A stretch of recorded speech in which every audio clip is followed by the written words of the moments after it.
Hello guys, aujourd'hui je vais vous donner des conseils pour la recherche d'emploi à Dubaï. Il faut savoir que pour venir s'installer et vivre à Dubaï, il faut être sponsorisé. Et une des solutions, c'est de vous faire sponsoriser par une entreprise. Cette vidéo est destinée aux personnes qui souhaitent chercher directement du travail sur place avec un visa touriste. Bien entendu, il est tout à fait possible de trouver du travail depuis la France, mais sachez que dans ce cas de figure, ce sont souvent des postes avec des profils plus rares et qui sont donc plus recherchés par les entreprises. Pour des postes plus demandés et avec plus de concurrence, les entreprises vont privilégier en général les personnes qui sont déjà sur place parce que c'est plus rapide pour elles et c'est surtout moins de casse-tête. Avant de commencer, je pense que c'est important de vous dire que actuellement le marché du travail à Dubaï est un peu compliqué. Les entreprises réduisent de plus en plus leurs coûts, il y a de plus en plus de licenciements et les salaires sont de moins en moins intéressants. Il faut savoir aussi qu'en venant à Dubaï, vous allez vous retrouver en compétition avec d'autres nationalités du Moyen-Orient et d'Asie.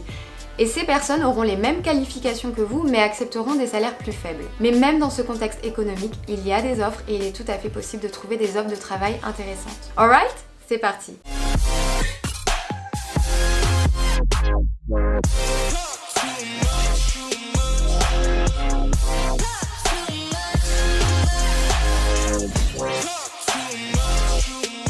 En venant chercher du travail à Dubaï, il y a selon moi 3 prérequis. Selon moi et dans le contexte actuel, je pense qu'il est préférable de venir déjà diplômé et avec quelques années d'expérience à son compteur. Si vous n'êtes pas encore diplômé, vous pouvez envisager un stage. Et si vous êtes jeune diplômé, je vous conseille plutôt d'envisager un VIE parce que les offres de travail junior ou pour jeunes diplômés sont beaucoup moins fréquentes à Dubaï. Une chose très importante également quand vous venez à Dubaï et que vous êtes diplômé, il faut faire traduire votre diplôme en arabe parce que l'entreprise en aura besoin pour faire votre demande de visa. Vous avez 2 solutions pour faire traduire ce diplôme, soit vous le faites en France, soit vous le faites aux Émirats Arabes Unis. Je vous mettrai un lien dans la description qui vous explique les démarches à faire pour faire traduire ce diplôme. Le deuxième prérequis, c'est l'anglais. L'anglais est indispensable à Dubaï et si vous n'avez pas des bases solides, je vous avoue que ça va être un peu compliqué de trouver du travail. Et si votre objectif est d'apprendre l'anglais, je vous conseille plutôt d'envisager dans ce cas un pays anglo-saxon. Le troisième prérequis, c'est les économies. En venant chercher du travail à Dubaï, vous allez devoir vous loger, vous déplacer et vous nourrir. Sachant que le coût de la vie est plus élevé qu'en France, vous allez avoir besoin d'économies. On parlera du budget qu'il vous faut un peu plus tard dans la vidéo. Quand est-ce qu'il faut venir? Il vaut mieux éviter le ramadan et l'été. Le ramadan parce qu'en général ça fonctionne au ralenti, parce que les horaires sont aménagés, et l'été parce que la plupart des gens sont en vacances. Je vous conseille plutôt de venir entre septembre et avril. Au niveau du visa, si vous avez un passeport français, vous allez obtenir un visa touriste. Le visa touriste pour les Français vous permet de rester à Dubaï 90 jours sur une période de 180 jours. Ça signifie que si vous venez à Dubaï et que vous restez 3 mois d'affilée, à la fin de ces 3 mois, vous allez devoir sortir du pays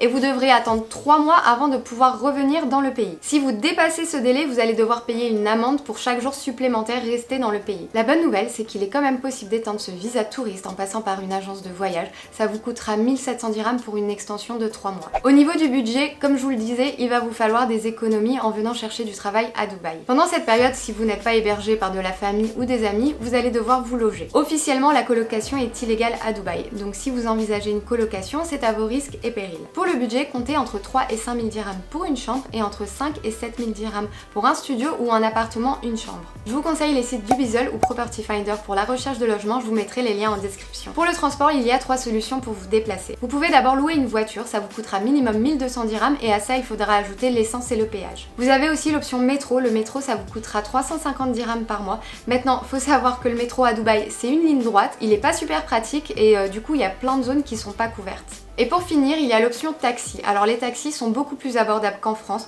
Une course de 10 km, ça coûte environ 32 dirhams. Il vous faudra aussi un budget de nourriture et ça, comptez minimum 1000-1500 dirhams. Il faudra aussi vous acheter une puce pour que vous puissiez être joignable par les recruteurs. Vous pouvez acheter des puces pour touristes ici. Donc le système c'est Pay as you go. Vous avez juste à recharger le montant que vous souhaitez à chaque fois. Au niveau de la recherche d'emploi, bien entendu, il va falloir traduire votre CV en anglais et il doit également être au format anglo-saxon. Ça, je vous conseille de le faire en France avant votre venue à Dubaï pour pas perdre de temps quand vous arrivez. Je vous mettrai un lien dans la description également pour vous montrer comment on fait un CV au format anglo-saxon. Et si je peux vous donner un conseil par rapport à votre CV, c'est vraiment de mettre en avant vos compétences qui vous différencient par rapport à la concurrence et qui seront réellement une valeur ajoutée pour l'entreprise. Au niveau des sites pour la recherche d'emploi à Dubaï, vous en avez plusieurs. Il y a Bait, Indeed, Naukri Golf, Golf Talent, mais surtout le plus important c'est LinkedIn. LinkedIn c'est vraiment très utilisé à Dubaï, c'est là où la plupart des offres de travail sont publiées. Maintenant, faut savoir que quand une offre de travail est publiée sur LinkedIn, il y a vraiment des milliers de personnes qui postulent. Donc ce que je vous conseille de faire, c'est de souscrire à un abonnement premium sur LinkedIn qui va vous coûter environ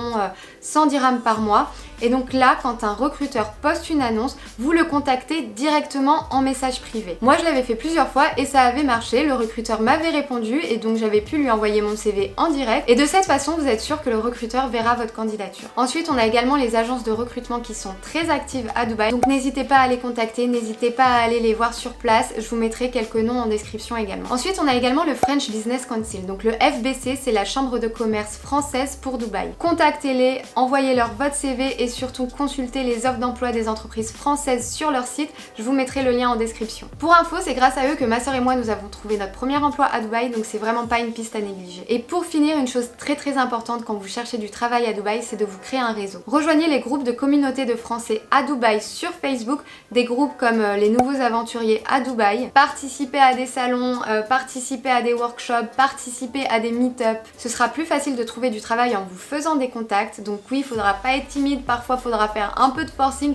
mais clairement s'il y a un job à la clé, ça en vaut la peine. Pour les entretiens, soyez vraiment au taquet, soyez disponible, soyez à l'heure, montrez que vous êtes motivé et faites aussi attention à votre tenue vestimentaire. La concurrence est rude les gars, donc mettez toutes les chances de votre côté dès le départ. Pour les entretiens, n'hésitez pas à relancer les recruteurs parce que vous allez voir, ils vont pas toujours vous rappeler, donc vraiment n'hésitez pas à faire des relances email et téléphone. Maintenant, on va parler de la négociation du contrat et du package. Une fois que vous aurez trouvé un emploi, l'entreprise va vous faire une offre. Concernant la période d'essai, en général, elle est de 6 mois. Il faut savoir que durant cette période d'essai, l'entreprise peut vous licencier sans préavis. En fait, le marché du travail à Dubaï, il est calé sur le modèle anglo-saxon. Hire quick, fire quick. Donc on vous embauche rapidement, mais on peut aussi vous licencier rapidement. Au niveau du salaire, l'entreprise va vous proposer un package qui comprend obligatoirement votre salaire fixe, les congés payés qui sont de 30 jours, une assurance maladie, votre visa et un billet annuel retour à la fin de votre contrat. En plus de ça, vous pouvez négocier des indemnités pour l'hébergement, le transport, la nourriture et même les frais de scolarité pour vos enfants. Maintenant, combien vous devez-vous accepter en termes de salaire? Eh bien, ça dépendra de votre âge, de votre expérience et de votre diplôme. Pour que vous ayez une idée du salaire auquel vous pouvez prétendre, je vous mets en description une grille de salaire pour les postes les plus recherchés à Dubaï. Et surtout,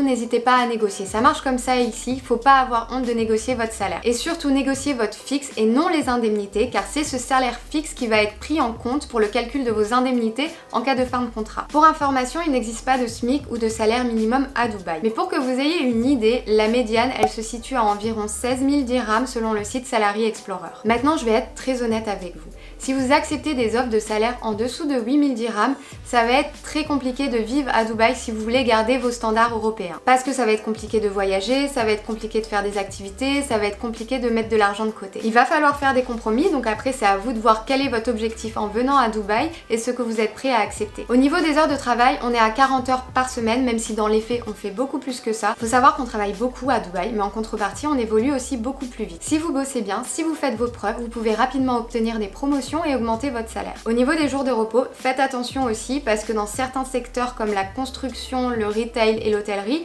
ils n'ont qu'un jour de repos. Maintenant, pour les postes de cadre, en général, c'est 2 jours de repos qui sont les vendredis et samedis. Pour rappel, il n'y a pas d'impôts et de taxes à Dubaï. Tout ce que vous gagnez, ça va directement dans votre poche. Du coup, il n'y a pas de cotisation pour la retraite et il n'y a pas d'aide chômage si on vous licencie. En revanche, il y a quelque chose qui s'appelle les gratuities. Par exemple, si vous quittez votre entreprise après 5 ans, l'entreprise se doit de vous verser des gratuities qui correspondent à 1 mois de salaire fixe pour chaque année passée dans l'entreprise. Volontairement, je ne suis pas rentrée en détail dans les contrats de travail à Dubaï, donc je vous invite à faire vos propres recherches en ligne si vous souhaitez avoir plus de détails. Pour info, le temps de recherche moyen pour un travail à Dubaï aujourd'hui, il est entre 3 et 6 mois. Maintenant, moi j'ai des exemples dans mon entourage de personnes qui ont trouvé au bout de 2 semaines et j'ai aussi des exemples de personnes qui ont trouvé au bout d'1 an. Voilà, j'espère que cette vidéo vous sera utile dans vos recherches et si je peux vous donner un dernier conseil, c'est que même si vous avez des refus, même si ça prend plus de temps que prévu, restez positif, gardez la motivation, ne lâchez rien et décrochez ce job. N'hésitez pas à liker, commenter, partager cette vidéo si ça vous a plu. N'hésitez pas à vous abonner à ma chaîne si c'est pas déjà fait. Je vous dis à très vite pour une nouvelle vidéo.